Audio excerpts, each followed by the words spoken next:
Hi friends, आप देख रहे हैं फिल्मी खिचड़ी। मैं हूं रूना आशीष और चलिए अब आपके लिए एक अच्छी वाली गुड न्यूज लेकर मैं आ गई हूं। दानिश की शादी से रिलेटेड कुछ इन्फॉर्मेशन मेरे पास आई है।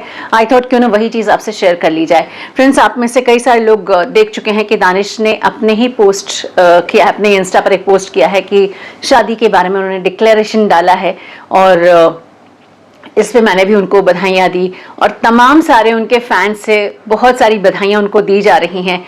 कई सारे उनके इंडियन आइडल के ही से ही रिलेटेड लोग हैं जो उनको बधाइयाँ दे रहे हैं। I am sure personal level पे भी उनको खूब सारी बधाइयाँ मिली ही होंगी।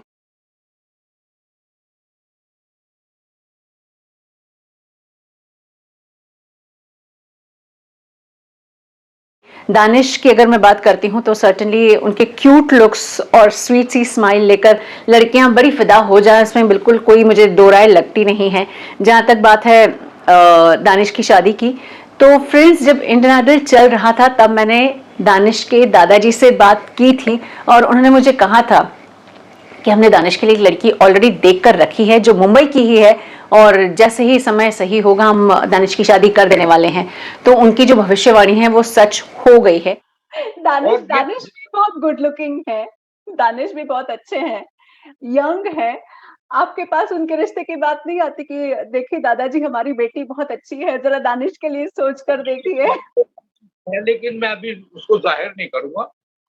बहुत जल्दी आपके मुंबई में ही मैं अब आया था जब मुंबई, तो मैं इस काम को भी फिट करके आया हूँ और इंशाल्लाह इस काम के इसके बाद ही उसके शादी का काम भी तैयारी पे है।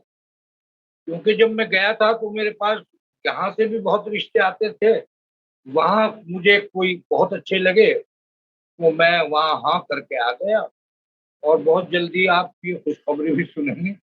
अभी दानिश को इतना नहीं बताया गया क्योंकि अब न्यूज करते हैं, घर ही लगा रहते थे।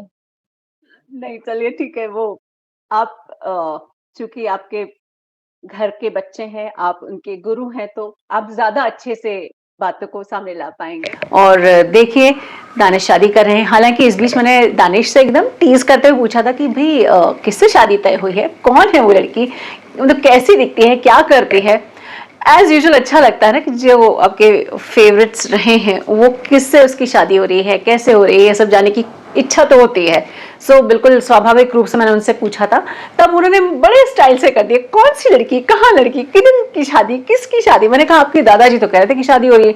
हाँ तो आप दादाजी से पूछे, मुझे इस मामले में कुछ आइडिया नहीं है। और ऐसा करके वो बड़े क्यूटली उन्होंने सवाल को टाल दिया था। मैंने कहा चलो ठीक है भाई, कभी तो पकड़ में आओगे मेरे। तो अब दानिश मेरी पकड़ में आ गए हैं और मेरी क्या पूरी दुनिया के पकड़ में आ गए हैं कि अब उनकी शादी हो रही है। तो फ्रेंड्स जो डेट आई है अभी तक दानिश की शादी की, वो कुछ 28 को आई है और ये डिटेल्स हैं मेरे पास। मैं सर्टनली और भी चीज़ें जब इससे रिलेटेड मुझे और मिल जाएंगी तब मैं आपसे आपको वो भी बता दूंगी, वो भी शेयर कर दूंगी। जहाँ तक बात है ये 28 अप्रैल को होने वाली, मतलब बस कुछ ही दिनों की बात है। और लड़की जो है उनका नाम है फरहीन फरीदी। ओके, मैं ढूंढने की और इन्फॉर्मेशन निकालने की कोशिश कर रही हूँ, अभी तक तो कामयाब नहीं हुई हूँ। आपके पास फरहीन से रिलेटेड कुछ और इन्फॉर्मेशन हो तो प्लीज़ मुझे बताइएगा। मैं डेफिनेटली आपसे शेयर करने के लिए और आपको और चीज़ें बताने के लिए तैयार हूँ हमेशा के लिए। और जैसे ही फरहीन से रिलेटेड कुछ इन्फॉर्मेशन मेरे पास आ जाएगी मैं उसके ऊपर भी स्टोरी बना ही दूंगी। और जहाँ तक बात है ये शादी कहाँ होने वाली है, तो 28 तारीख की ये जो शादी है ये मुंबई के ही एक सबर्ब में होने वाली है। मुंबई के बड़े अलग अलग से उपनगर हैं, जैसे कहीं अंधेरी है, कहीं मलाड है, कहीं गोरेगांव है। गोरेगांव में तो खैर मैं ही रहती हूँ और फिल्म सिटी भी यहीं पर है। सो ऐसे ही किसी एरिया में उनकी शादी होने वाली है और अच्छा है, बधाइयाँ ही दे सकते हैं और क्या कह सकते हैं। और इतना कह सकते हैं कि दानिश, जितनी ब्राइट तुम्हारी एकदम चमकीली सी स्माइल है, जितनी दमदार से तुम्हारी आवाज़ है, उतनी ही दमदार तुम्हारी ज़िंदगी हो और तुम्हारी जो स्माइल है वो और ब्राइटन करे तुम्हारे जगत को। और ये जो फरहीन मैडम है ये आपकी ज़िंदगी को और भी सुंदर बना दे, बस यही आपके लिए प्रार्थनाएं करते हैं। जय हिंद।